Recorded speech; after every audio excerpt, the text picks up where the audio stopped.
in religion, in psychology,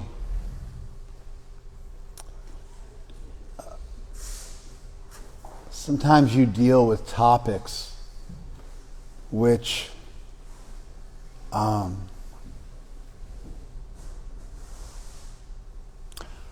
challenging for people to wrap their heads around.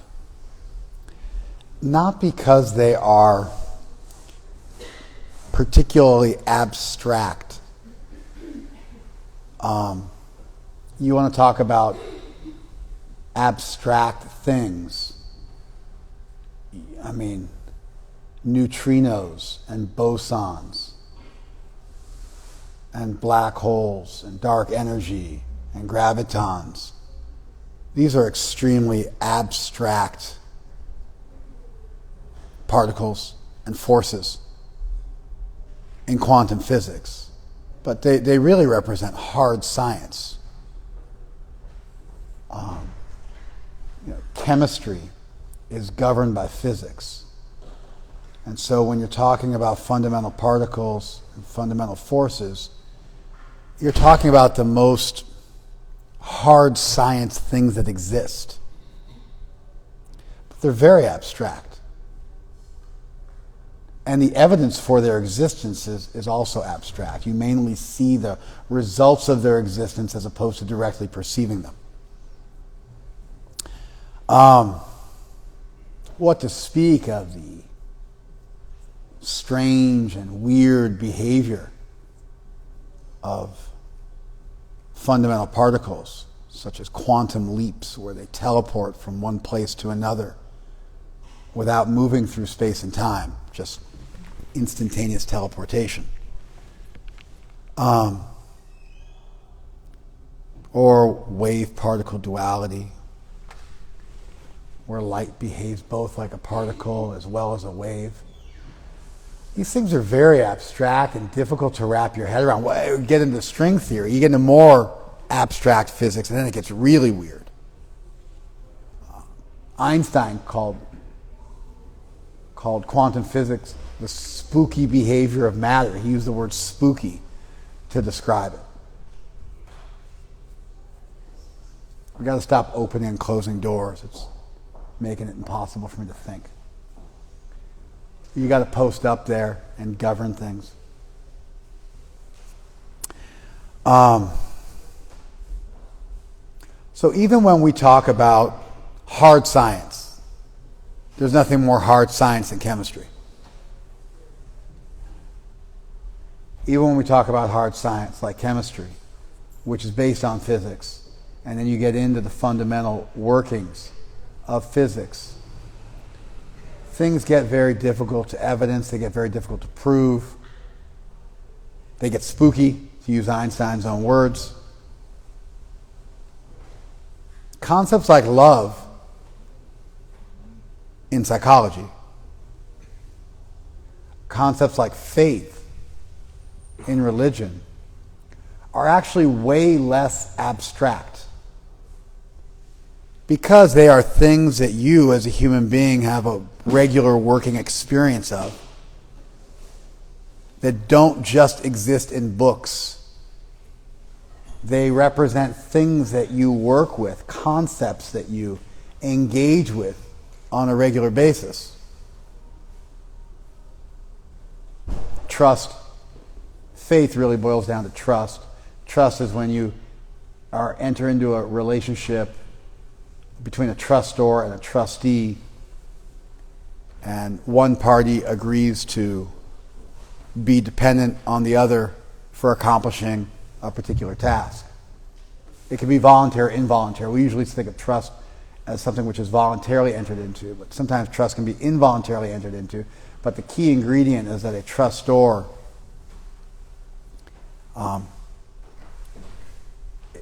and trustee have a relationship, and one party is dependent on the other for the accomplishment of some task.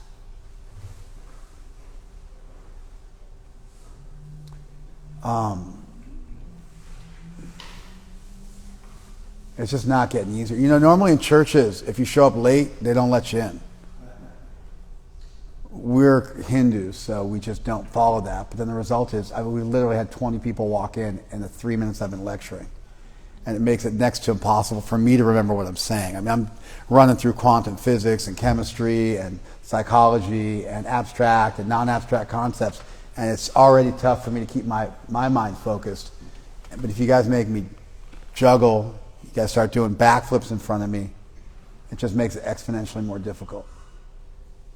You got to have Madhu hold people up and bring them in every few minutes. It's just not possible. I can't focus.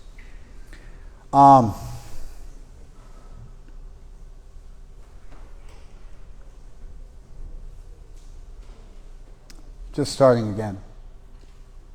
When you talk about hard versus soft sciences, things like chemistry are hard sciences, things like psychology are soft sciences.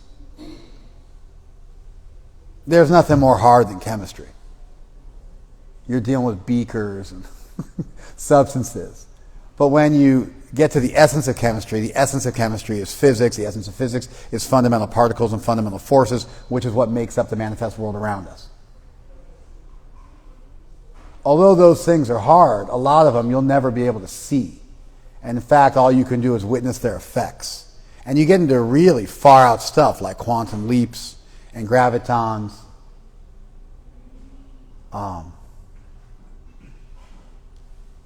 And wave-particle duality. What to speak of more esoteric physics like string theory. And these things are very difficult to wrap your head around. They're in some ways the most abstract things you can imagine. Hey, don't come in that door. Go out. Lock that door. No one enters into that door. Thank you very much.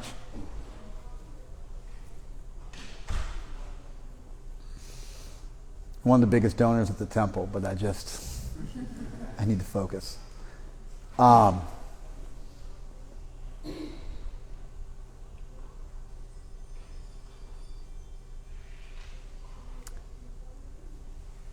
So some of the things we would consider to be hard science, verifiable, well evidenced, they represent some of the most abstract features of reality. Alternatively, things which are considered soft sciences,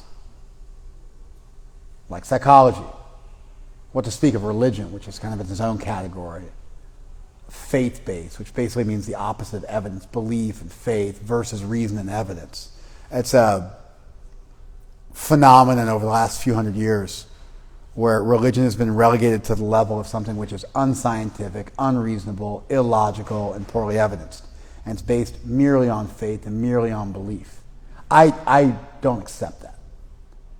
And the rest of the world didn't accept it up until a couple hundred years ago. But post-Enlightenment, academics have restructured the way we talk about these things. And it's been the unfortunate plight of religion to be relegated to fanciful tales and such.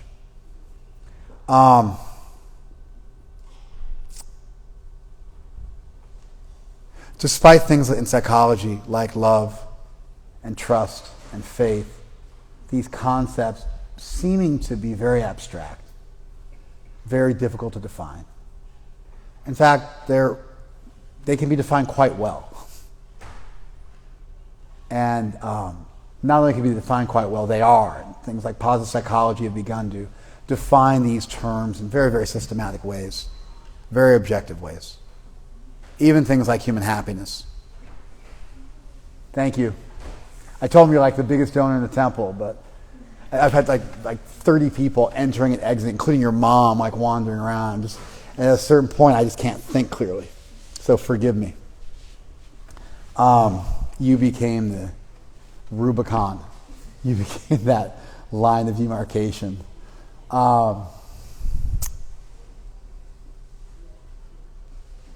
Despite the idea that soft science is soft and psychology is poorly defined, things like love and trust and faith are part of our everyday experience.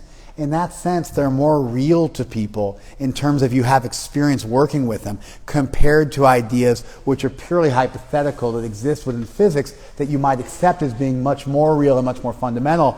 They actually are much more abstract.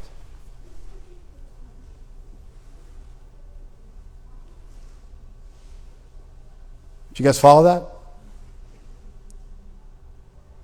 sometimes people artificially abstract ideas like love and faith, and we make them unnecessarily difficult by putting them in this soft realm that can't be defined, even though they can be, even though they have been. You just don't bother looking it up or doing any research. And it lets you be in this sort of comfortable, nebulous realm where no one has to make any commitments to things. And so sometimes people ask you questions. They'll say, how do you commit? Let's say you talk about commitment. And people say, well, how do you commit? And the answer to that is just simply commit. You are a being. You have free will. You innately within you have the power to commit to something and then stick to it. There's no external force which you get to blame for your lack of commitment. The entire problem is within you, and therefore the entire solution is within you also.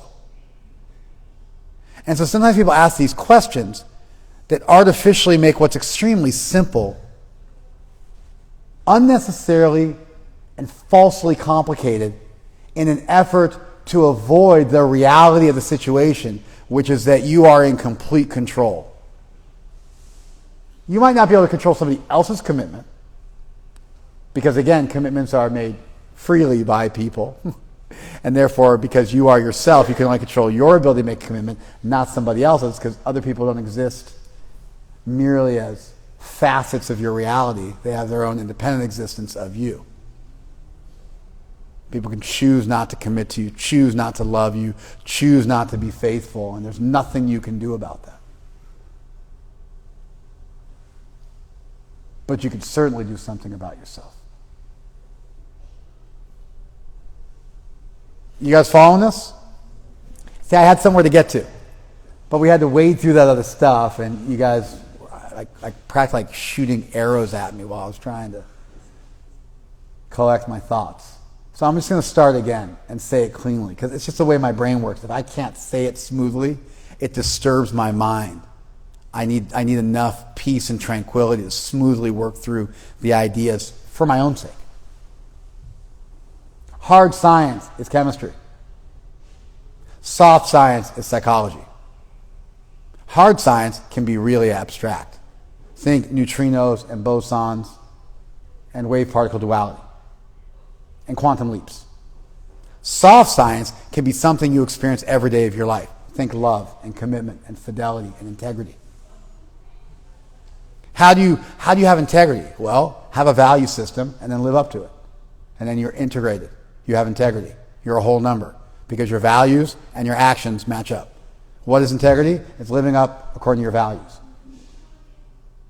That would mean a Muslim jihadist who went and killed himself would have integrity. He has a belief system and he lives up to it. The legitimacy of your belief system is another conversation. That's a question on your chosen value system.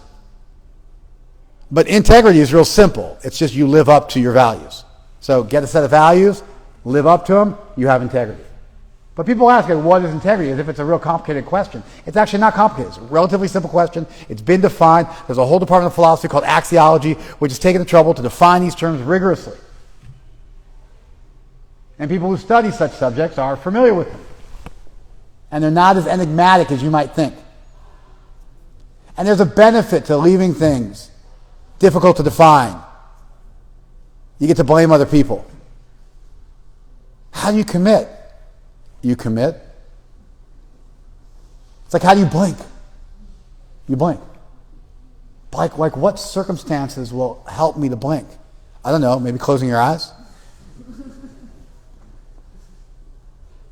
You follow? Like what environments promote brushing my teeth? I don't know. Doing it? I mean, maybe we could argue you got to buy a toothbrush and toothpaste. I mean, we could make some arguments. There are some precursors that have to be there in order for you to brush teeth. But once those are met, brushing your teeth is your responsibility. How do you do it? I don't know. You do it. Put it into your phone as a reminder. Whatever. I don't know. But at a certain point, people, when they start to ask you these questions, what they're really doing is they're trying to exonerate themselves from taking personal responsibility for doing certain things in their life by blaming some external force that's beyond them, because by doing so, you get to not wake up and smell the chai and recognize that it's all your responsibility. Did you guys follow that? So there's a whole host of questions people ask where the answer is just do it. And the question itself belies and reveals the other person's lack of sincerity and lack of seriousness. The very question being asked demonstrates that you're not really a serious person. Did you guys follow that? The very act of asking, well, how do you commit, means you're a commitment phobe. And you don't want to commit. And you got issues. And you should probably go see somebody about that. And you don't want to. Like, all that's revealed just by asking that question. It belies where they're really at.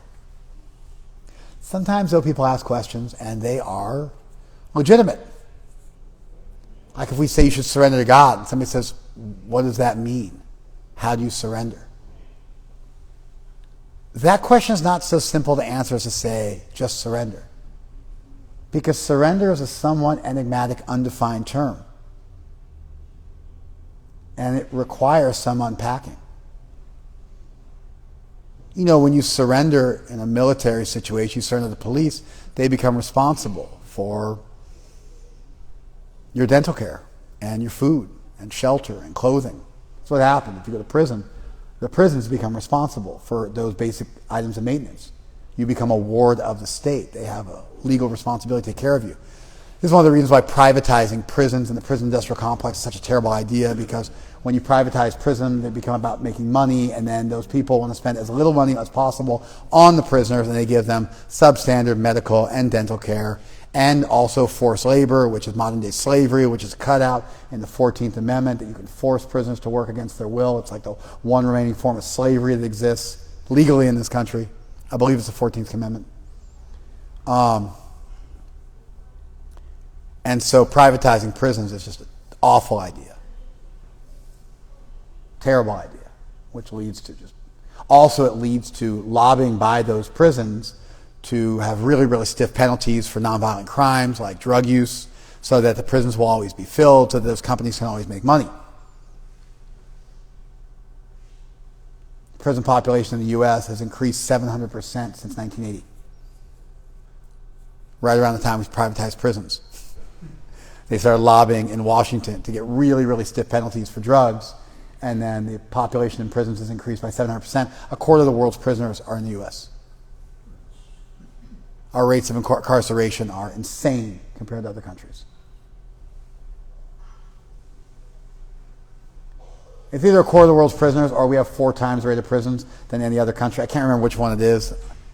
I'm just winging it here. It's a tangent. I'll look it up later. But in case I got it wrong, forgive me. I'm playing it fast and loose. It's a minor point. But the U.S. prison rates are the stuff of legend. It's because we privatize prisons and people make great money off them. And so they want to keep everybody in prison for as long as possible.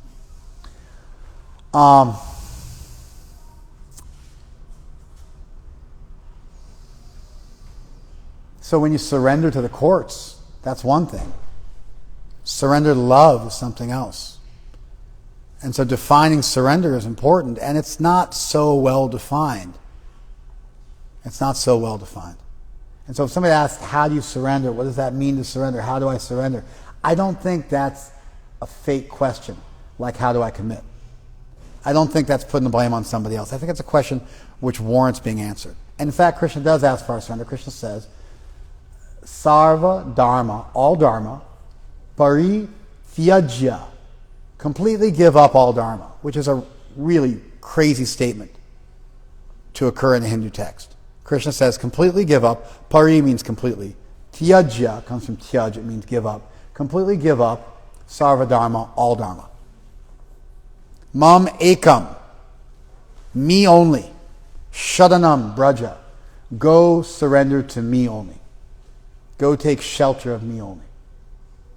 Aham tvam sarva papebhya mokshayishami. I will liberate you from all difficulty. Mashuchaha, don't fear. It's a very important statement in the Gita. Statement in the Gita that Krishna calls his paramam vacha, his supreme instruction. Sarva guhyatama, the greatest of all secrets. So it's not just a verse in the Gita, it's a verse which Krishna himself calls his greatest of all instructions and the greatest of all secrets. And what is that? Abandon all dharma and just surrender to me. So somebody can say, what does that mean? How do you surrender? And that question could be answered just by referencing the Gita, but it's not what I want to do today. What I want to do today was talk about something a little bit exotic, a little bit esoteric. Not in the sense that it's particularly difficult to conceptualize philosophically, but it's something that probably most of you haven't spent a lot of time studying. We have a process of surrender. It's a formal process of surrender. And we also have an informal process of surrender. Our informal process of surrender is called Sharanagata.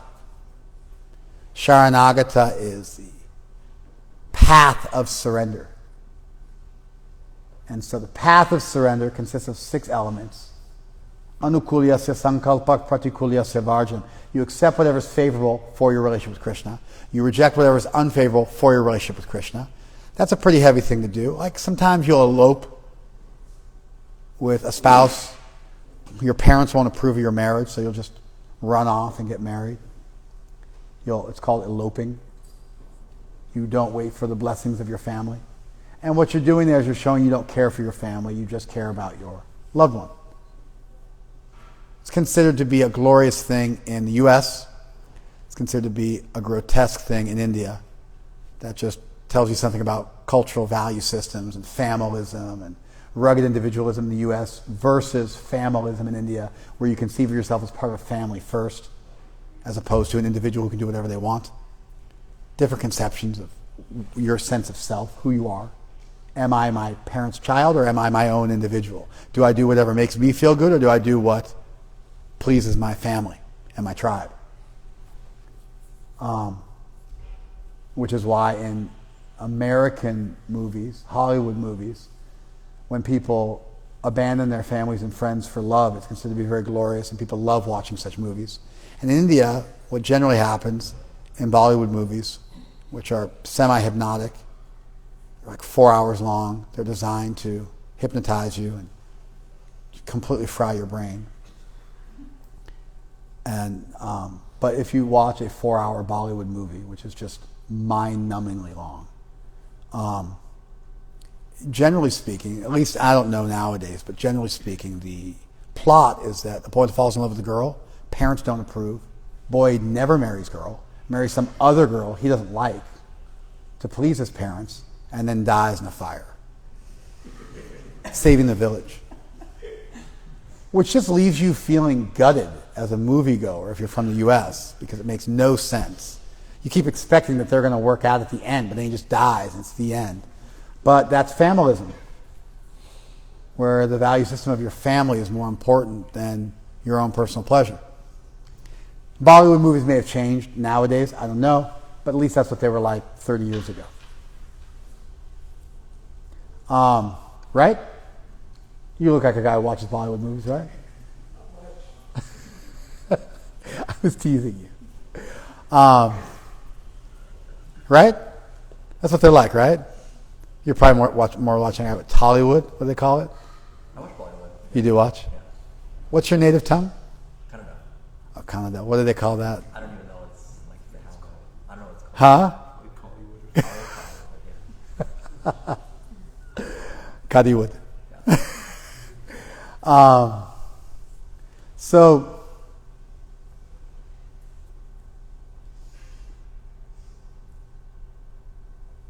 yeah, it's actually a very romantic idea about your relationship with Krishna.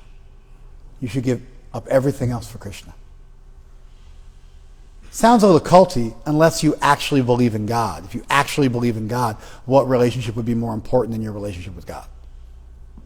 If you don't believe in God and see God as a hobby, then, college and, your job and your family. Those are the real things of life. And then God is some abstract thing you do for fun in fantasy land as long as it doesn't affect your real life.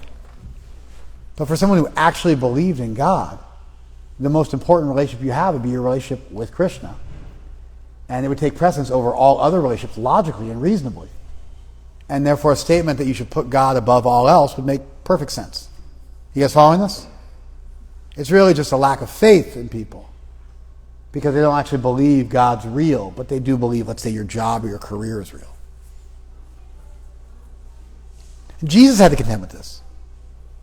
On the Sermon on the Mount, when he said, God even feeds the beasts and the insects. Why do you think he won't feed you and take care of you if you give everything up and follow me?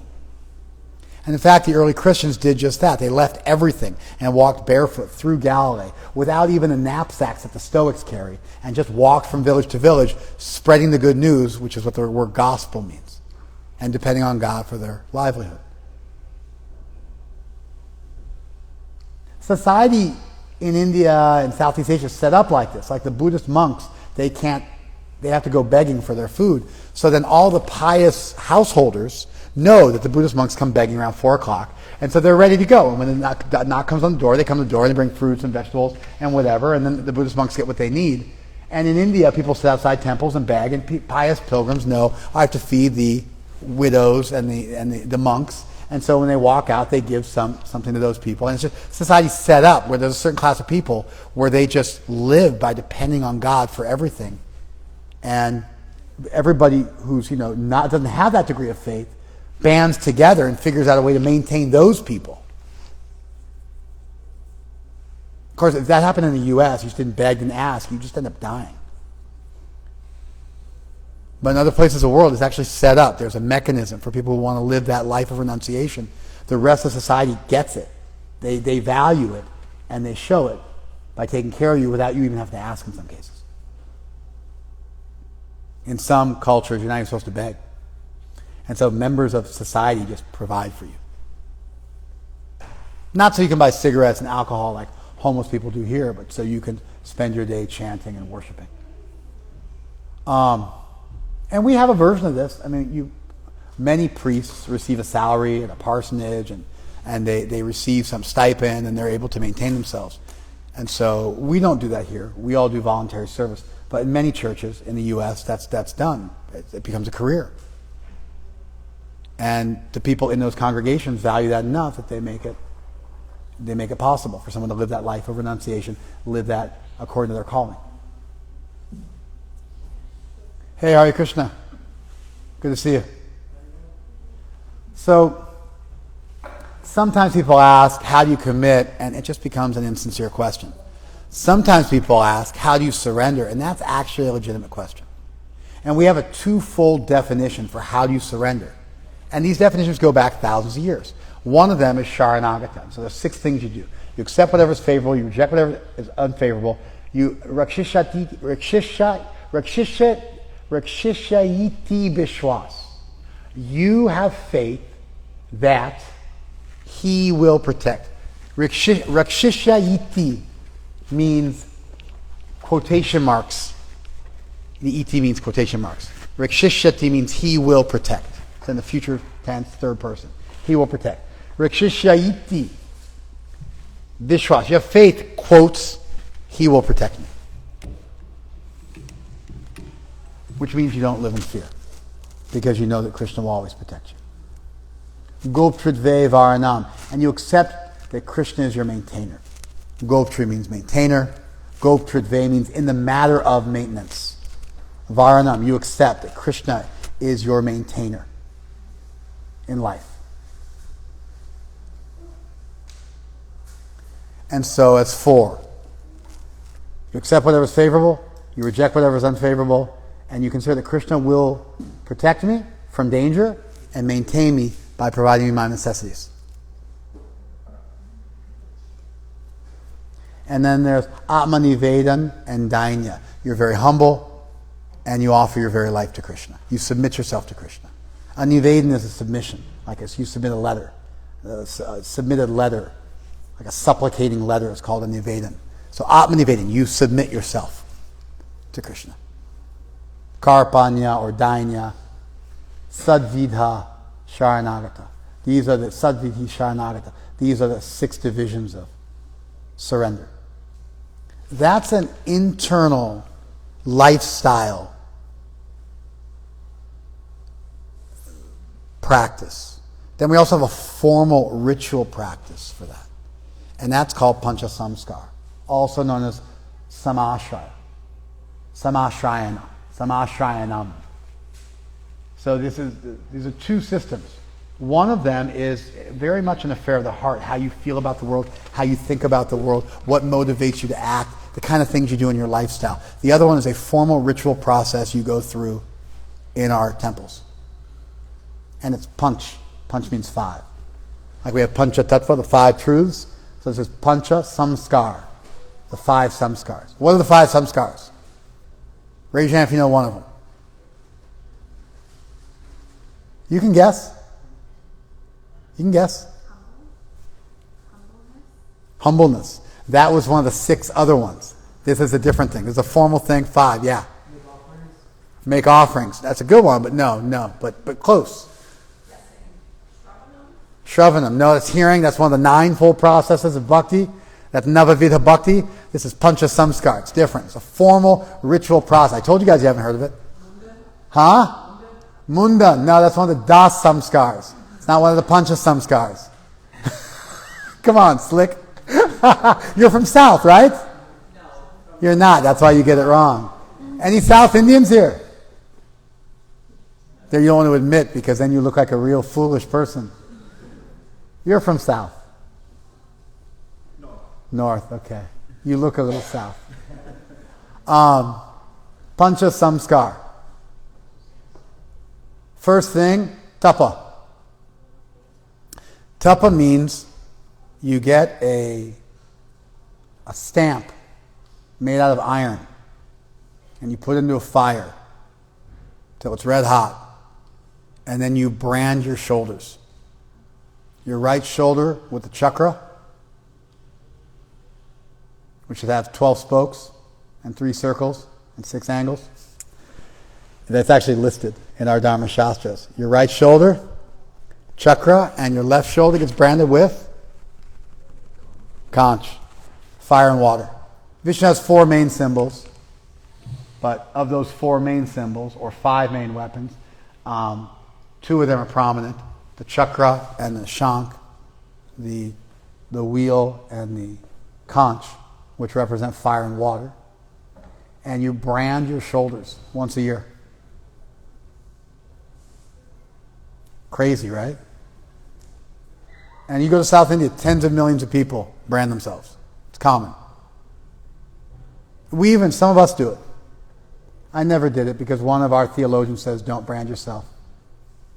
It's tamasic, it's ignorant, and it's not favorable for raga anuga bhakti. It's not favorable for falling in love with Krishna.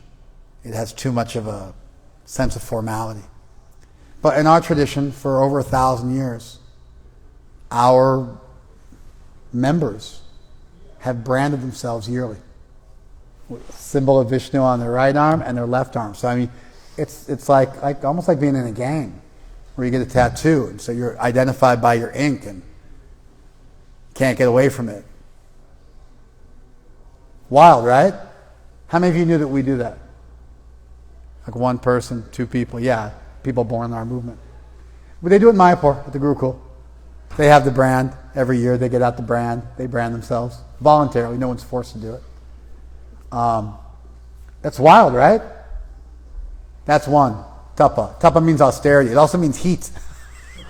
It also means heat. It's called tapta mudra. It's like the mudra that you heat up. It's a symbol. Now, we don't do that. We do a variation of that. You know what we do? No, that's different.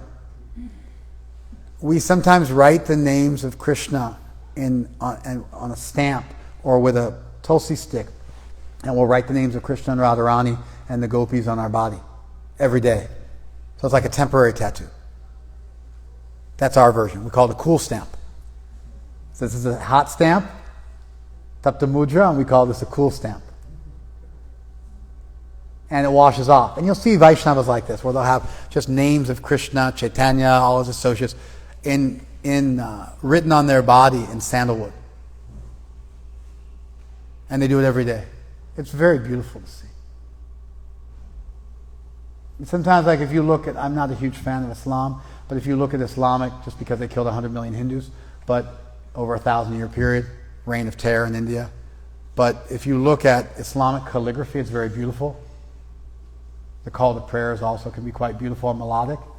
Seeing a devotee with the names of Vishnu written all over their body, symbols of Vishnu all over their body, it's a beautiful sight. So that's the first one, tapa. Second one, urdhva pundra. Urdhva pundra, we know as tilak, like what I have on my forehead. And you mark your body in 12 places with tilak. 1, 2, 3, 4, 5, 6, 7, 8, 9, 10, 11, 12. Lower back. Nothing below your waist. Everything above the waist. Below your waist, it would be offensive to the Lord to mark your body with tilak. You mark your body and you say the name of the Lord, and you dedicate your body as a temple. And so tapa is something you give up. Tapa also means austerity. If you fast, that's tapa. If you give up eating meat, that's tapa. If you give up taking drugs, that's also tapa. If you rise early in the morning, that's tapa. You take cold bath, that's tapa. Tapa means austerity.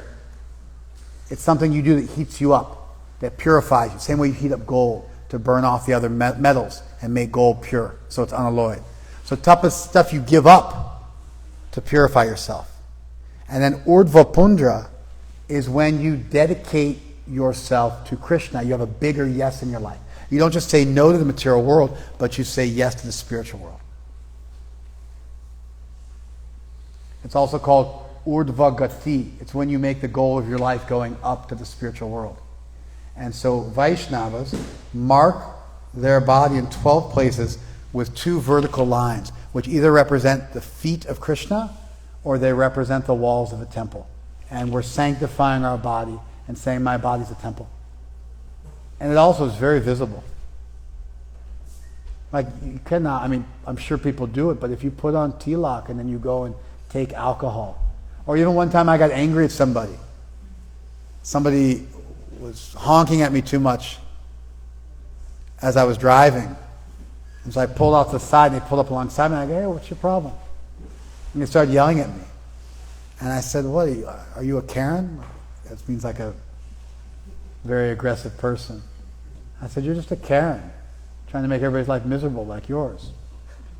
And she said, you're a Hare Krishna, you shouldn't talk to me like that. And I remembered I was wearing tilak, and I was like, oh, okay, I'm sorry. Please forgive me. She got me, you know? She knew us by our tilak. She wasn't a devotee, but she knew us by our tilak. And I was kind of jousting with her. And then she called me out for wearing tilak. And I was like, all right, Hare Krishna, I'm sorry. You get it? You're known. Can't get away from it. It's real prominent.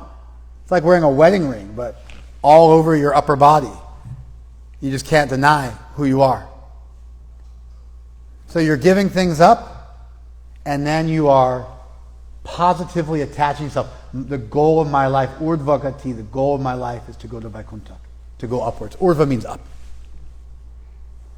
The goal of my life is to go upwards. And I'm putting the footprints of the Lord all over my body to show that my whole body has been laid down in front of the Lord's feet like a servant. Or I'm marking my body as a temple. So I have to behave properly. Although we have specific formal rituals which could be done in an empty way, it's quite beautiful that the rituals themselves have this, what you have to give up and what you have to attach yourself to. They have a positive and negative aspect to them. Then, Nam. When you're initiated, your guru gives you a name of Vishnu, like Govinda Das or Narayan Das. After the advent of Chaitanya Mahaprabhu, those names became like Nityananda Das and Chaitanya Das. Then eventually those names became things like Bhakti Bhushan, one who's ornamented with bhakti. Like the names kind of expanded, and now there are many names which are given to devotees that are in line with our tradition. But you get renamed. You become Dvija. You become twice born. Not only Brahmanas become twice born, Kshatriyas and Vaishyas also become twice born, and even Shudras can become twice born through Diksha, which is one of the reasons why in Bengal the lower caste became Vaishnavas, because the Vaishnavas recognized no matter what caste you were born in, if you became a Vaishnava, you were elevated, and they looked at you differently. And so in a very caste-conscious place like India, that egalitarianism of the devotees, of the bhaktas, of the bhakti movement, it said we don't judge you by how you're born. We just judge the condition of your heart. That allowed people upward mobility. The British government even noted this. They wrote about this in the 1800s. And so when you become a Vaishnava, you get another name. It's like my daughter, her name is Shardiya Ras. It's a pretty good name. Shardiya Ras. She's named after the Ras Leela that takes place during the autumn month. It's a very beautiful name, Shardiya Ras. Somehow or other, she got nicknamed Shabu. It's a terrible name, because there was Shamu the whale, and they call my daughter Shabu. It's like, thank God she doesn't have a weight problem, otherwise it would be really difficult. Sometimes she became Shabu, which is not a very melodious name. Shardiya, right? Or even Dia, but then Shabu. But anyway, she took initiation, and she had such a nice name, so then what did her guru name her? Shardiya Ras Purnima. You follow? He had to add something to the name. Purnima is the full moon night. So the full moon night when the autumn Ras Leela takes place. So you get a name, and the name indicates that you're a servant of Vishnu. The word Das comes from Dasyu. Dasyu was the name given to the indigenous Indians who were conquered by and subjugated by the original Aryan people who came to India on horseback. And the people who were living in the country already and were subjugated were known as the Dasyus. And they fought with the Aryans. It's recorded in the Rig Veda, the oldest Vedic text. Indra and the Aryans conquered the Dasyus. The Aryans were light-skinned. The Dasyus were dark-skinned. The Aryans were tall. The Dasyus were short. The Aryans rode on horses, and the Dasyus did not have horses, which gave the Aryans a distinct advantage. And then the name Dasyu, eventually Das, became synonymous with being a servant. And Vaishnavas then took that name and said, we are a servant of God. And that name, which is normally for a lower caste person, we're going to, even if we're from a Brahmin caste, we'll take that name Das and wear it on our head because we're all servants of God. That's Nam. Nam is also the holy name, the name of Krishna that we chant. That's another meaning of Nam. So the third ritual, you chant the name of Krishna and you're given the name of a servant of Krishna. We rename people when they get initiated. That's 3. What's the first one? Tapa, which means what? It means you brand yourself, right? And then more generally speaking, what does it mean? Austerity. It means you perform austerity, you give certain things up. And then the next one is what? Urdhva Pundram. And what is that? That's the tilak marking, the vertical marking on 12 places of our body. And more generally, what does that mean? Huh? I'm going upwards, right? I'm dedicating myself to a bigger yes. You got it? And then Nam. Nam means name. That's where you get the English word name. Nam. And Nam means 2 things. What's the first thing it means? You get renamed. We all get renamed when we get initiated. What's the other thing it means? You chant the name of Krishna. You follow? And then 4. Number 4 is mantra. Mantra is when you get the 18-syllable Gayatri mantra, our mantra, that we chant. It's spoken by your guru into your ear, and then you don't speak it publicly. It's written in various places. You can find it if you want, but I've never spoken it out loud because it's given privately by the guru to the disciple. And sometimes they do this like Brahma Gayatri. They chant Gayatri mantra out loud, like in a kirtan. That's not what the tradition says. These mantras are chanted privately, and they're given by guru to disciple. They're not given out freely. We have the name of Krishna, which is given out freely. That's Harinam when we do kirtan. But then there's mantras which are given privately. Those mantras in the dative case, like Krishnaya, unto Krishna. And they include things like Namaha or Swaha, I'm offering my obeisances. And they include what's called a Bij mantra. Om is a Bij mantra. There's others as well. Those specifically we don't say out loud, other than Om. And so like Om Krishnaya Namaha would be a mantra that is publicly statable. Or Om Narayanaya Namaha. Om, obeisances to Narayan. Om, obeisances to Krishna. And so those mantras are, those mantras are given. We have a special one we're given. It's 18 syllables. And that's given. And then that's chanted 3 times a day. And that's second initiation. Diksha in our tradition, when you take full initiation. The first initiation, when you're given a name, you take a vow to perform certain austerities, you put on tilak every day, like wearing neck beads like we do. Putting on tilak, for us, we just say, oh yeah, just do it. But if you're from India, especially if you're from a pious family in India, this means I'm committed for life. Once you put on the sectarian signs of our tribe, you're saying I'm making a lifelong commitment. We don't do that. We're like, here's some tulsi beads, put them on. But for super pious people in India, like, I'm not ready to wear tulsi. Like, how come? Like, I'm still eating some garlic and onion. We just say, yeah, put them on anyway. They'll purify you. But for pious people from India, who's a pious person from India? It was a joke. I wasn't making a joke. But like an older person from India, like somebody older from India. The younger generation won't understand this. But somebody from the older generation, like you, Prabhuji, if you put on kantimala and tilak, it's a big deal, right? It's a big thing, right? Yeah. He understands. And so we have people like that in our community, and we don't push them. Because it's a big commitment to put these things on. These things are normally put on by initiates when they make a lifelong vow.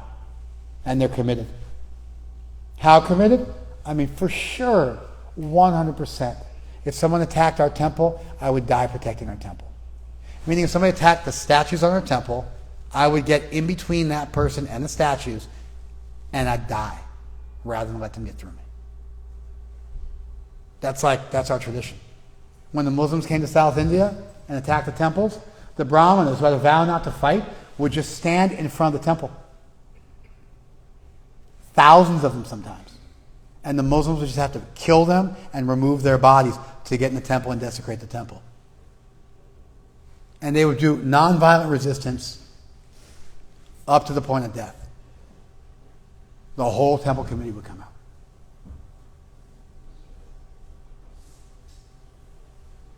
So these things we encourage people to dabble in them, but they also mean something. They're also the signs that we display that shows our commitment. And we chant every day, and we follow. We don't break the rules. We never have illicit sex. We never take intoxication. We never gamble. We never eat meat, fish, or eggs. We never do these things, ever. We always chant our japa every day. We always worship the deity every day.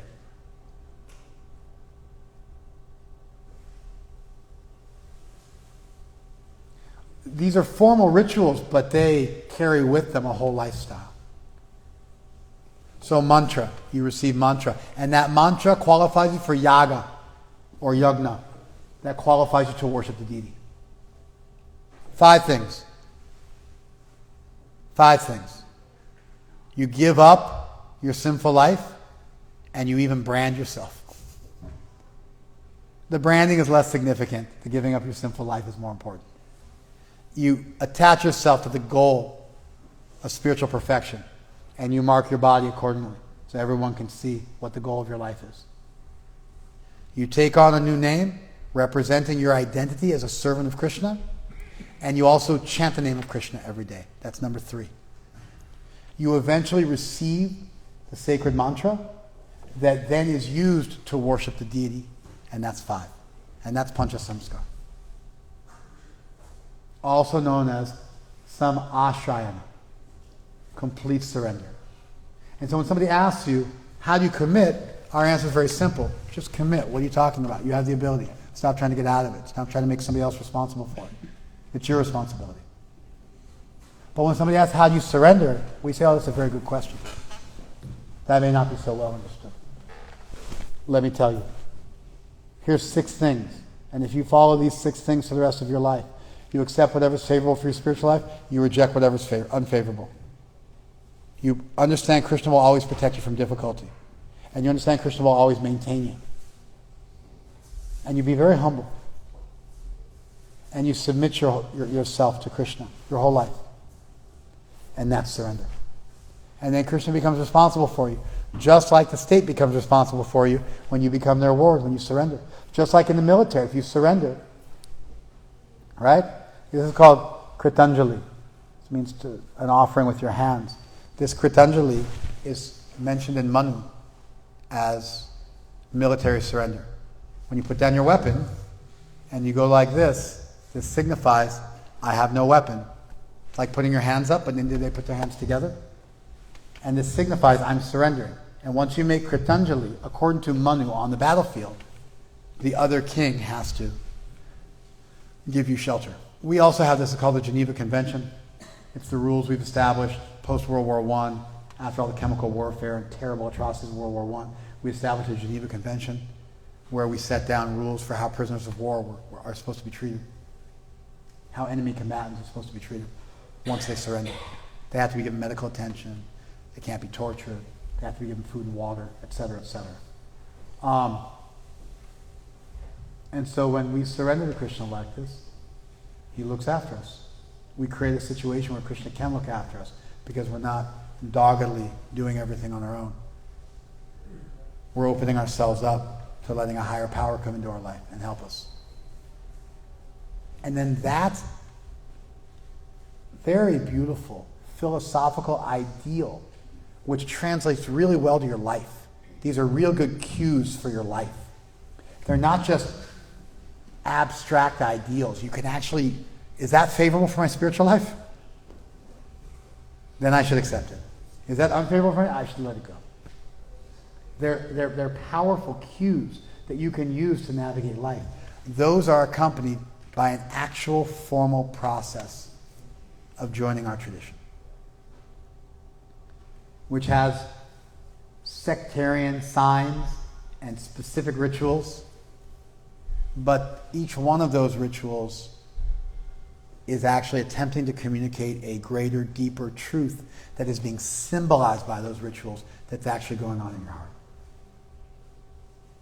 The acceptance of our markings, the giving up of your previous life, the accepting of an identity as a servant of Krishna, the acceptance of a mantra and the dedication of chanting that mantra, and then worshiping the deity or performing the fire sacrifice every day. That's also yaga. That's also a form of worship.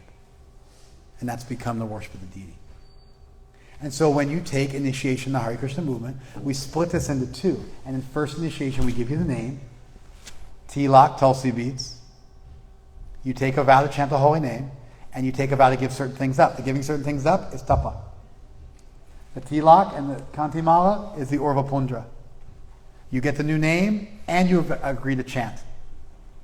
So the first 3 are covered in first initiation. And then after some time, you get second initiation. You receive the sacred mantra. That's what's formally known as Diksha.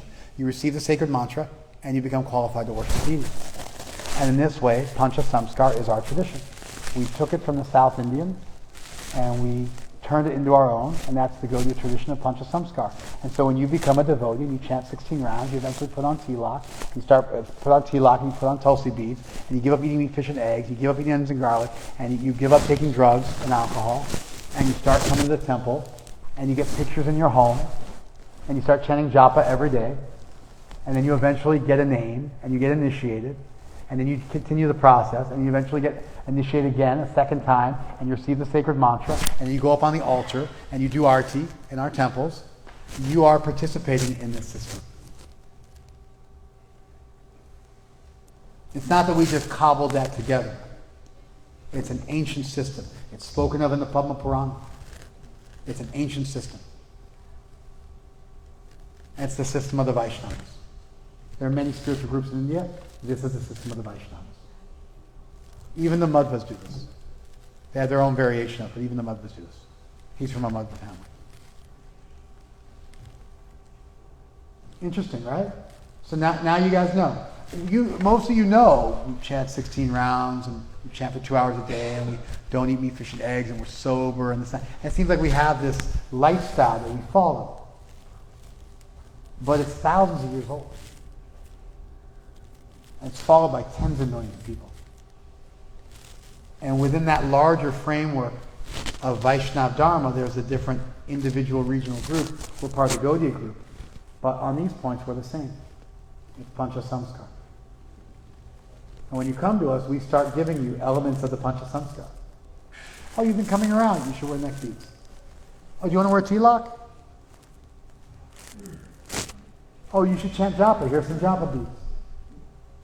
Oh, you should get pictures of Krishna in your home. Oh, you should become initiated. Here's a new name. Oh, you should get second initiated. Here's our sacred mantra. Please go on the altar and continue our worship as we have and carry on our tradition. Most Hindu temples these days don't worship like we worship. From 4 a.m. to 9 p.m. Only by second initiated people who've been practicing for at least 5 and more often 10 or 20 years.